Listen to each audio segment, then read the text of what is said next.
खुलुमबाय स्टुडिय'आव दं आं उदास्रि मोसाहारि साइकेल हानजासुरनाय हाबाफारि लादों बड'फा गेजेरथियारि सोलायनाय मावथांखि बायदियै रामफलबिल दख'रा एबसुआ समाजारि आरो सोलोंथायारि सांग्रांथिनि साइकेल सालायनाय हानजासुरनाय हाबाफारि लादों।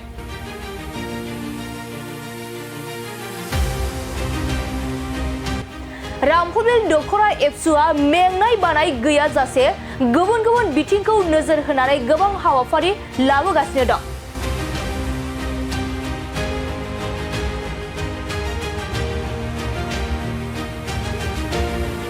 थिग बेबादिनो दिनैबो दख'रानि सिङाव थानाय गोबां गामिफोराव दारायसा आफादनि बिबानगिरिफोरजों लोगोसे रायजो राजाफोरखौ लानानै उन्दै बैसोआव हाबा जानाय एबा होनायखौ होबथानाय, खोमसि फोथायनायखौ होबथानाय, ड्राग्स एबा फेग्रा मुवा बाहायनायखौ होबथानाय, उदाङै जुवा गेलेनायखौ बन्द खालामनाय, गावखौ बुथारना लानायखौ होबथानायफोरनि सायाव स्ल'गान होनानै साइकेलजों हानजा सुनाय हाबाफारि लादों।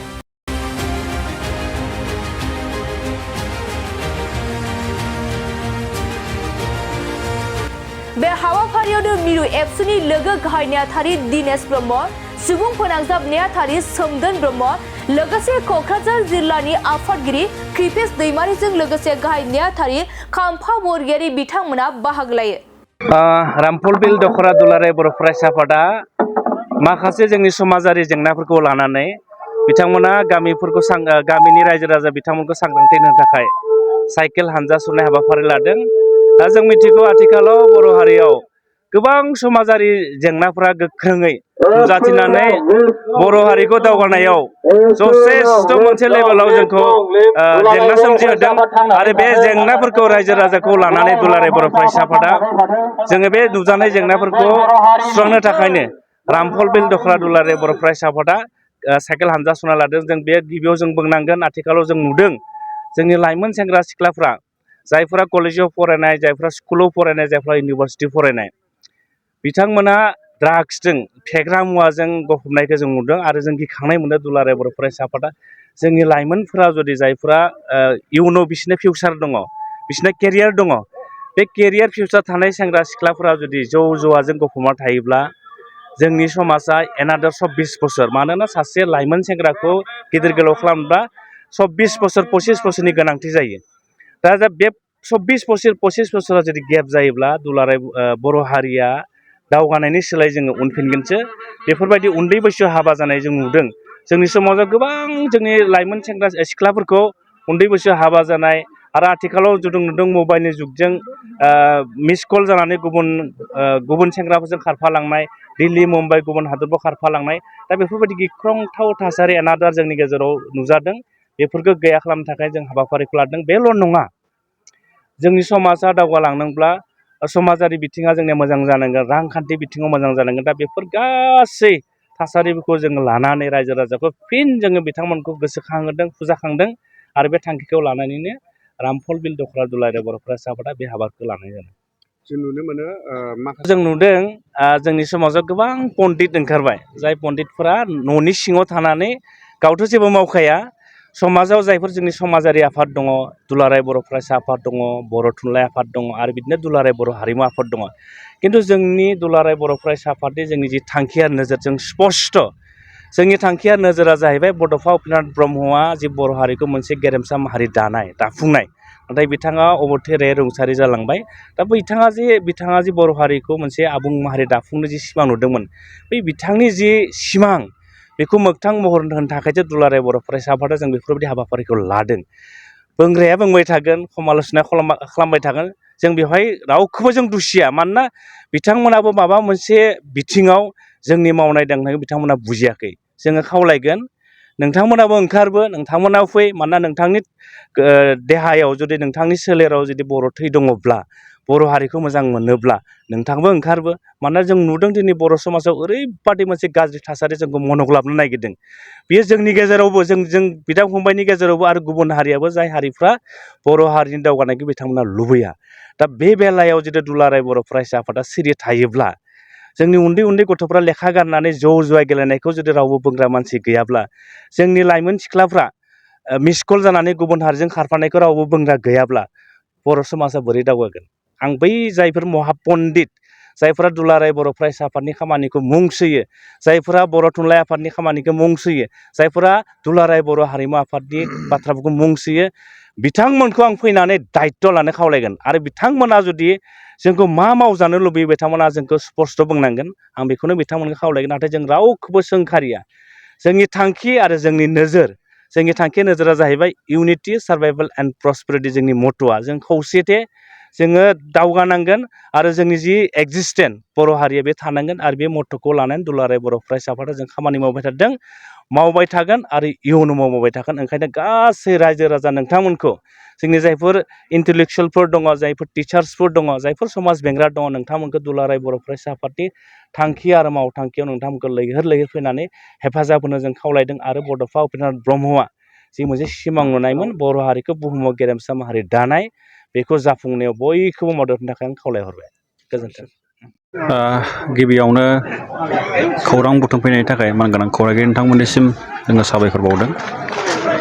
दिनै जोङो क'क्राझार जिल्लानि बेन्दोङाव थानाय रामफल बिल दख'रा दुलाराय बर' फरायसा आफादा जोंनि आफादनि बड'फा गोजोथियारि सोलायनाय मावथांखिनि सिङाव जोंनि दख'रानि बेन्दोङाव थानाय गासै गामि समाज एबा समाजनि गासै सोद्रोमाखौ जोंनि समाजारि बिथिं आरो सोलोंथायारि बिथिङाव सांग्रांथि होनायनि असिलायै सानसेनि मेहेरगोनां साइकेल रेलि हाबाफारिनि गेजेरजों जोङो दिनै साइकेल रेलि हाबाफारिखौ खुंफुंगासिनो दङ। दा जोङो बे हाबाफारिनि गेजेरजों जोंनि समाजाव आथिखालाव सोलिबाय थानाय गोबां रोखोमनि समाजारि जेंनाफोर, जाय समाजारि जेंनाफोरखौ दिनै जोङो बुंनानै फोजोबनो हाया बा रायलायनानै जोङो माने फोजोबनो हायै बेबायदि गोदान समाजाव माने जेंनाफोरा जोंनियाव सोमजिगासिनो दङ।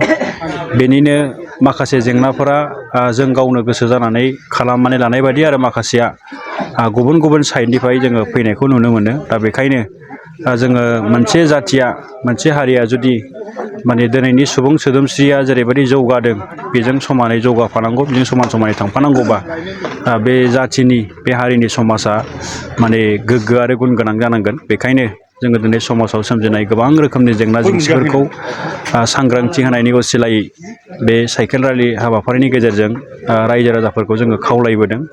आरो जोंनि बे हाबाफारिनि गेजेरजोंनो जोङो फ्राय गामिफोराव मिटिं खालामनाय, मेल खालामनाय बे हाबाफारिखौ लाबोदों। आरो बेजोंनो लोगोसे आथिखालनि जे जुग, बियो जिहेथे जौगानायनि, दावगानायनि आरो सोलोंथाइनि बेबायदि मोनसे बादायलायनायनि जुग। दा बेखायनो जोंनि समाजनि लाइमोनफोर बा फरायसा फरायसुलिफोरखौ जोङो सोलोंथाइ, गुन गोनां सोलोंथाइनि जे गियान एबा सोलोंथाइनि जे नलेज, बेखौ जोङो जेरैखि जाया मोनहोनांगोन।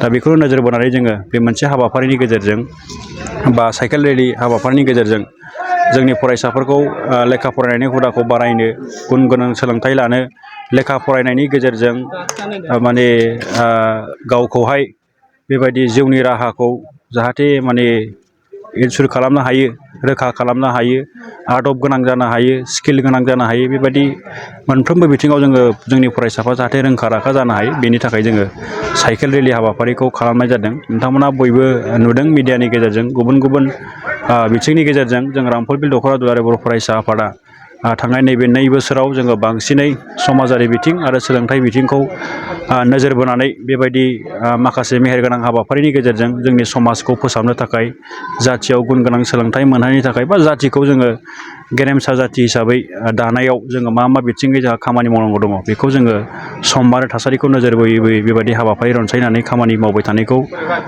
जोङो नोंथांमोना नुदों। जोंनि रायजो राजाफोरा बा गोबां माने मिडियानि गेजेरजों, गुबुन बिथिंनि गेजेरजों रायजो राजाफोर माबायदि अनसायनाय मोनदों? दिनै जोंनि बे साइकेल रेलि हाबाफारियाव जों खावलायनाय बादियै जोंनि एबसुनि दख'रा दालाइसानि बिबानगिरिफोरजों लोगोसे फ्राय जोङो दरफ्रोमबो गामिनिफ्राय हांख्रायहरदों। दा बे हांख्रायहरनाय बायदियैनो गासैबो गामिनिफ्राय बाहागो लाफैदों। जोंनि हिसाबाव दा बेहाय 300सो जोंनि साइकेल सालायगिरिफोरा बा साइकेल हान्जा सुनाय हाबाफारियाव बाहागो लादों। दा बेखौ नोजोर बोनानै जोङो बेखौनो नुदों जे गमामायैनो जोंनि रायजो राजाफोरा, गामियाव थानाय बे रायजो राजाफोरा दिनै जोंनि समाजाव नुजानाय माखासे जेंना जेंसिफोर बेखौ फोसाबनो थाखाय बा बेफोरनि फारसे खामानि मावनो थाखाय बयबो एसेबाबो सांग्रां जादों। आरो जोंनियाव बिसेसकै रामफल बिलाव थांनाय 2 बोसोराव जों जेरैबायदि समाजारि बिथिङाव खामानि मावदों बेनि गेजेरजों जोंनि समाजाव सोलिनाय गेना गोरोन्थि गोबां खामानिफोरखौ जों हमथानो बन्द' खालामनो थाखाय दासिम जोंनि गामियावनो बा गावबागाव समाजावनो माने माखासे बिथांखि लानायनि गेजेरजों बेबायदि खामानिफोरखौ मावगासिनो दङ। निस्सय जोङो नैबे उन समनि गेजेराव नोंथांमोननि मिडियानि गेजेरजोंनो जोंनि नैबे गामियाव समाजाव दा जेबायदि खामानि मावबाय थादों बेखौ जोङो मिथिहोनो थाखाय हागौमानि नाजागोन।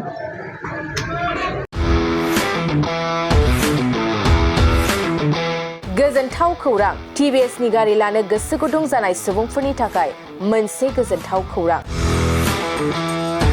चिरां जिल्ला बिजनीनि बागुरुम्बा टिभिएस गारि श'रुमा नोंथांमोननि थाखाय दुर्गा फुजानि धामाका अफार लानानै फैदों। बाइक आरो स्कुटि गारि सालायनो मोजां मोनग्रा रायजो राजाफोरनि थाखाय बागुरुम्बा टिभिएस गारि श'रुमा धामाका अफार होना नोंथांमोननि गेजेराव मोनसे मोजां खाबु होगासिनो दं। बिजनी स्टेट बेंकनि साखाथिनि CRPF केम्पनि उल्था सोनाब फारसे थानाय बागुरुम्बा टिभिएस श'रुमाव डाउन पेमेन्ट होनानै नोंथाङा टिभिएसनि गारि लानो हागोन। नोंथांमोना बागुरुम्बा टिभिएस श'रुमाव फैनानै नोंथांनि लुबैनाय बायदि टिभिएसनि गारिखौ लांफैनो हागोन। टिभिएसनि गारि सालायनो मोजां मोनग्रा रायजो राजाफोरनि थाखाय बागुरुम्बा टिभिएस श'रुमा बेनि अनगायैबो गोबां मोजां अफार लाबोदों। बेफोर अफारफ्रानो जाबाय जेरै गंनै हेलमेट फ्रि, फुल टिंकि पेट्रल फ्रि एसर गिफ्ट आरो टिभिएस कम्पानिनि गासैबो मडेलनि एक्सचेन्जनि खाबुआ एभेलेबल जागोन। आरोबाव गुबुन मोनसे मोजां खाबुआ जादों फाइनान्स लागिरिफ्रा डाउन पेमेन्ट होनानै खम बेसेनाव टिभिएस कम्पानिनि गारिखौ लानो हागोन। लोगोसे आबुङै मिन्थिनो आरो बुकिं खालामनो थाखाय 7002132259 एबा 8638131734 जानबुं नम्बराव कल खालामना खौरां लानो हागोन।